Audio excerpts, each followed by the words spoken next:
I'm going to talk a little bit about shoulder replacement, including the indications and the typical patients that we see that require this type of surgery.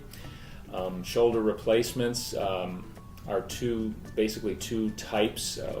The anatomic or primary shoulder replacement, which is the most commonly performed, and then the reverse shoulder replacement, which we'll talk about in another video.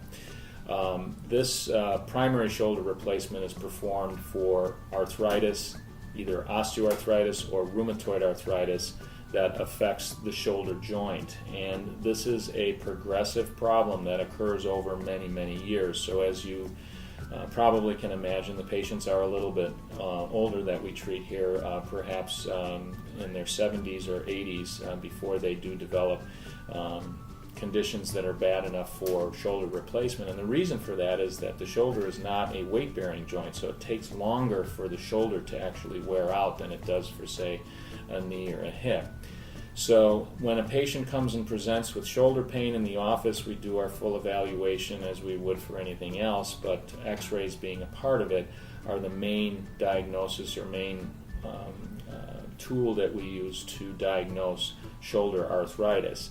And we're looking for cartilage maintenance in the shoulder joint. And when we see an x-ray, we can see if there's any cartilage left.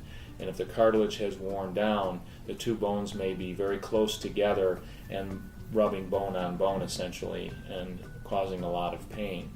After we try our conservative measures, we then end up talking about shoulder replacements.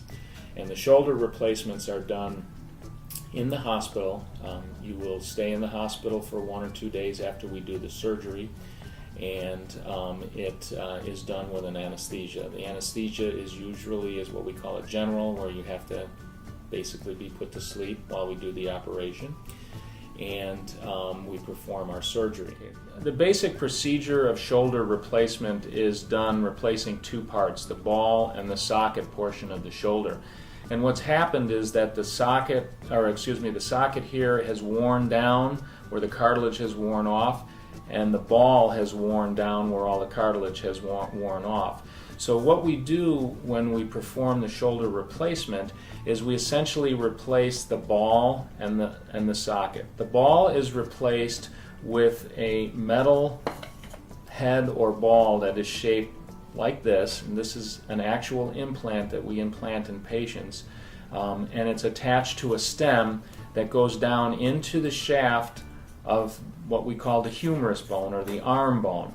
Before we can do this, we have to make a cut, as you can see in this model, so that it fits the ball properly, and then we have broaches that go down into the stem so that we can fit the proper size. And these come in different sizes. The stem portion comes in different sizes, and as does the ball, and it's a separate piece. And once we decide the proper size and alignment, then we secure this in what's called a cold weld, and that stays stiff. It's not loose as you're seeing in this model, and that's what we do on the arm side or the ball side.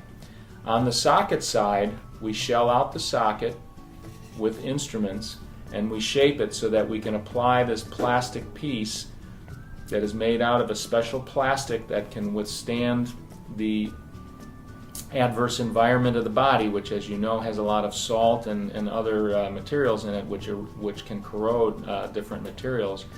And this material is then implanted with a special cement that holds it in place. There's actually pegs on the back side of this that go into the bone, and then cement is used to hold this in place. And that's what we basically do in the procedure in the operating room to replace your shoulder.